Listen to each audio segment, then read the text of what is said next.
Hi hello welcome to my channel Sonia Jupaka. ఈ vlog వచ్చేసి చాలా స్పెషల్ అండి. మా వెడ్డింగ్ యానివర్సరీ, ఇంకోటి నా ఫస్ట్ వ్లాగ్ అండి. ఎవరైనా నా వీడియోని చూస్తున్నట్టయితే సబ్స్క్రైబ్ చేసుకొని చూడండి. స్పెషల్ డే అన్నప్పుడు ఏదైనా స్పెషల్గా డిష్ కూడా ఉండాలి కదా, అందుకని నేను మహారాష్ట్ర స్టైల్లో ఫిష్ కర్రీ చేస్తున్నాను విత్ కోకోనట్ మిల్క్. కొబ్బరి పాలతో ఫిష్ కర్రీయా? అవునండి, కొబ్బరి పాలతోనే ఫిష్ కర్రీ చాలా బాగుంటుందండి టేస్ట్.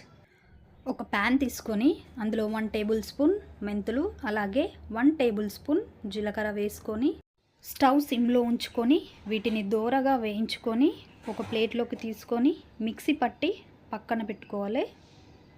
అదే ప్యాన్లో 2 టేబుల్ స్పూన్స్ ఆయిల్, అలాగే సన్నగా తరిగినటువంటి ఉల్లిపాయ ముక్కల్ని వేసుకొని వీటిని నేను వీడియోలో చూపిస్తున్న విధంగా కలుపుతూ దోరగా వేయించుకోవాలి. వీటిని దోరగా వేయించుకున్నటువంటి ఉల్లిపాయ ముక్కల్ని ఒక ప్లేట్లోకి తీసుకొని ఇవి చల్లారాక మిక్సీ పట్టి పక్కనుంచుకోవాలి. అలాగే స్టవ్ పై ఒక కడాయి పెట్టుకొని అందులో కాస్తంత ఆయిల్ వేసుకొని, నాన్ వెజ్ అన్నాక ఆయిల్ కాస్తంత ఎక్కువనే పడుతుంది. అలాగే ఆయిల్ హీట్ అయ్యాక మనం ముందుగా ప్రిపేర్ చేసుకొని పెట్టుకున్నటువంటి ఆనియన్ పేస్ట్ని వేసుకొని బాగా కుక్ చేసుకోవాలి. ఈ కుక్ చేసుకున్నటువంటి ఆనియన్ పేస్ట్లో కాస్తంత కరివేపాకు, అలాగే 2 table spoons ginger garlic paste వేసుకొని బాగా కుక్ చేసుకోవాలి. ఇందులో పచ్చివాసన అంతా పోయి నూనె పైకి తేలేంత వరకు కుక్ చేసేసుకొని, నూనె పైకి తేలాక ఇందులో 1 టేబుల్ స్పూన్ పసుపు వేసుకొని బాగా మిక్స్ చేసేసుకోవాలి. అలాగే 2 స్పూన్స్ కారం వేసుకొని, నేనైతే 2 స్పూన్స్ వేసుకుంటున్నా. మీరు ఎక్కువ స్పైసీగా తింటే ఎక్కువ వేసుకోండి, లేదంటే తక్కువ వేసుకున్నా పర్లేదు. దీన్ని బాగా మిక్స్ చేసేసుకొని 2-3 మినిట్స్ కుక్ చేసేసుకోవాలి. దీన్ని 2-3 మినిట్స్ కుక్ చేసుకున్న తర్వాత ఇందులోకి పచ్చి కొబ్బరి పాలు, నేనైతే హాఫ్ కోకోనట్ తీసుకొని మిక్సీలో వేసుకొని గ్రైండ్ చేసుకొని తీసుకున్నానండి. నేనైతే ఇలా వేసుకున్నటువంటి కొబ్బరి పాలను బాగా మిక్స్ చేసేసుకొని ఒక 5 మినిట్స్ మూత పెట్టి బాగా కుక్ చేసేసుకోవాలి. ఈ కుక్ అయినటువంటి కొబ్బరి పాలలో ముందుగా నానబెట్టి పెట్టుకున్నటువంటి చింతపండు రసాన్ని వేసుకోవాలి. నేను కొబ్బరి పాలే ముందుగా ఎందుకు వేసానంటే, చింతపండు వేసుకున్న తర్వాత కొబ్బరి పాలు వేస్తే పాలు అనేది విరిగిపోతాయి.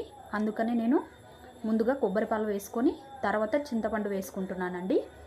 చింతపండు రసాన్ని వేసుకున్న తర్వాత అందులోకి మనం ముందుగా ప్రిపేర్ చేసుకొని పెట్టుకున్నటువంటి మెంతులు జీలకర్ర పౌడర్ని వేసేసుకొని, తర్వాత రుచికి సరిపడా సాల్ట్, అలాగే 2 టేబుల్ స్పూన్స్ ధనియాల పౌడర్ వేసేసుకొని ఒక 5 మినిట్స్ కుక్ చేసేసుకోవాలి.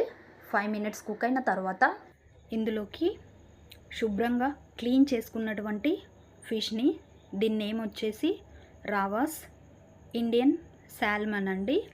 ఈ ఫిష్ వచ్చేసి సముద్రం ఫిష్. ఇందులో ఫిష్ వేసాక గరిటెతో కలపకూడదు. గరిటెతో కలపామంటే ఫిష్ అనేది విరిగిపోతుంది. ఒక 5 మినిట్స్ మూత పెట్టి బాగా కుక్ చేసామంటే ఫిష్ కర్రీ తయారవుతుంది. తయారైనటువంటి ఈ ఫిష్ కర్రీలో కాస్తంత కొత్తిమీర వేసి సర్వింగ్ బౌల్లో సర్వ్ చేసుకోవడమే. నేను సర్వింగ్ బౌల్లో సర్వ్ చేసుకునేది వీడియో తీయడం మర్చిపోయాను, అందుకనే ఈ పిక్ అప్లోడ్ చేశాను. ఫైనల్గా వచ్చేసి మా యానివర్సరీ సెలబ్రేషన్ అండి. మా హస్బెండ్ అలాగే మా మరిది ఇద్దరు వచ్చేసరికి నైట్ 11 o'clock అయిందండి. వాళ్ళు వచ్చి ఫ్రెష్ అయ్యి మేము బైబిల్ రీడ్ చేసేసుకొని ప్రేయర్ చేసుకొని కేక్ కట్ చేసేసరికి కరెక్ట్ 12 o'clock అయిందండి. అలాగే మా పాప కూడా పడుకుందండి. నైట్ 12 అయింది కదా, ఎంత లేపినా లేవలేదండి. నైట్ లేట్ అయింది కదా, ఫ్యామిలీ అంతా కలిసి ఫొటోస్ దిగడం మర్చిపోయామండి. నేను నెక్స్ట్ వీడియోలో చూపిస్తానండి మా ఫ్యామిలీ అంతటిని.